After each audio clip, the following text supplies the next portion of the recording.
Hi guys, I'm Adam Wilborn from WhatCulture, and if you're a fan of our interviews, make sure you subscribe to WhatCulture Wrestling on iTunes for the full-length versions alongside our reviews of Raw, SmackDown, Hell in a Cell this weekend, roundtable discussions, and a roundup of the week on WrestleCulture, complete with a bloody good quiz, of course. For now though, here's a clip of my chat with Mick Foley, the full version of which is available as a podcast right now, link in the description, previewing Hell in a Cell, giving his prediction for Roman versus Braun, his thoughts on Becky Lynch, and who he'd love to face for one more match. Enjoy. You're going to be inside the cell. You are the special guest referee for Braun Strowman versus Roman Reigns for the Universal Championship. How are you feeling about it, first of all? Well, I think it's it's going to be hard hitting. I'll have the best seat in the house. I mean, and as a wrestling fan, that's still important to me. That was one of the things I really liked about being the GM, are those matches where I could go out and watch at ringside. The guys are so good, and the women as well, and it's really an honor to go out there and watch them do their thing that close up. And physically, I'm doing so much better than I was a couple of years ago. Or else this wouldn't, I may have been the keeper of the key or the timekeeper or something like that. But I'm really flattered to be in there. I think those guys have told a great story. I think it's going to be exciting. And in the back of I don't want to say it's the back of my mind. The very front of my mind is Strowman's very thinly veiled threat about making what happened to me 20 years ago look like a paper cut. So there is, there's the potential for mayhem in there. Yeah, but we're all very worried for you here at WhatCulture. What do you make of the guys in the match itself? What do you make of someone like Braun Strowman, who's had a sensational few years in WWE? Yeah, man, he's come such an incredibly long way in an incredibly short time, to the point where his promos are just they're really believable. It reminds me of Robert Fuller cutting a promo on me in '88 in Memphis, and even though he was a very good friend, I was like, oh, I think I'm gonna get hurt, so when Strowman cut that promo, I was like, oh, maybe I don't know if I really want to be in there anymore. But I think he's done a great job, and Roman Reigns has weathered so many storms. I think people have fun, with him when he's out there, but I think deep down people realize he's worked really hard to get where he is, and is a huge superstar in WWE. Another match I'm really excited about for Sunday is the match between Charlotte Flair and Becky Lynch. This storyline's been so good. Yeah, I told Becky that if I get the chance, I'm going to wander out just to soak up that energy. I think what she, is doing, and she, all the women, but Becky in particular is someone who the fans knew deserved better. And when they saw she was going to get it, they just rejoiced. It didn't matter that it was technically a heel turn.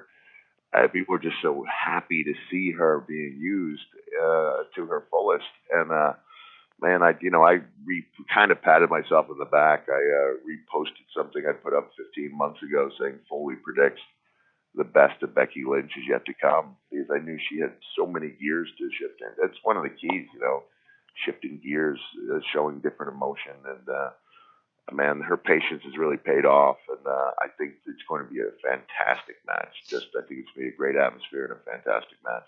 The intriguing thing about that feud is it's kind of a callback to your sort of Attitude Era days, in terms of the fact that they haven't got really distinguished face and heel roles in that. You've got Becky Lynch, who did sort of attack Charlotte, but she's kind of playing the anti-hero. Do you think that's a fair statement? Yeah, I think it is. Because, I don't want to overplay my role as someone who gives her advice from time to time. But I did say, don't worry about the heat. Just worry about the interest. Don't do things that are going to try to make people hate you when it's clear that's not what they want to do right now. The anti-hero, that's safe to say. But the fact that everything she's saying is so believable and is honest is what's making her connect with, making that connection even stronger. Yeah. So I think she has that very rare opportunity to bring people either back to WWE or to WWE for the first time. There's a buzz. And I don't think Jim Ross is overstating it when he says it reminds him of the buzz that started with Austin 316. And Steve went out on his own, and he cut a promo off the cuff that made history, and it was like a defining moment in the Attitude Era. And man, I think Becky deserves one, and she's so creative. The timing's right, stars are aligned. We could see another seismic change in the in the viewing patterns. Mick, you're obviously still a huge fan of this WWE product. If you could have one more match in WWE, who would you face? Why would you choose them? And which of your many fantastic personas would you like to be in that match? Are you saying in my current state, or if I was in my prime? Let's say you're back in your prime. Oh man, okay. Because in my current state, when I did when I was fired by Stephanie, I thought, Triple H is such a pro, and he's so good at working around people's weaknesses. He could have had a good match. Mm-hmm. It would have been methodical,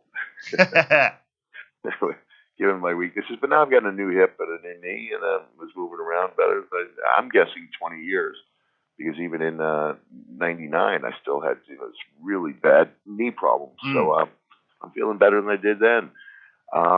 Let me see. You know what? I mean, I go back to the Mind Games match I had with Shawn Michaels, and it was some people thought it would have been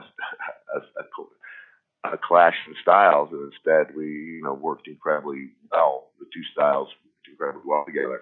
And so if I had a chance come back, as come in as a monster heel, I would love to be Ricochet's first opponent.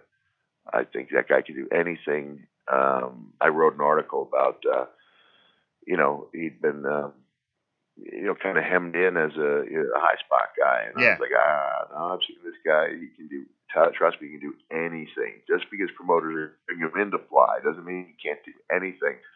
And, I see him as a future world champion. And if I had a chance to come in and make a difference, into a program, it would be with him.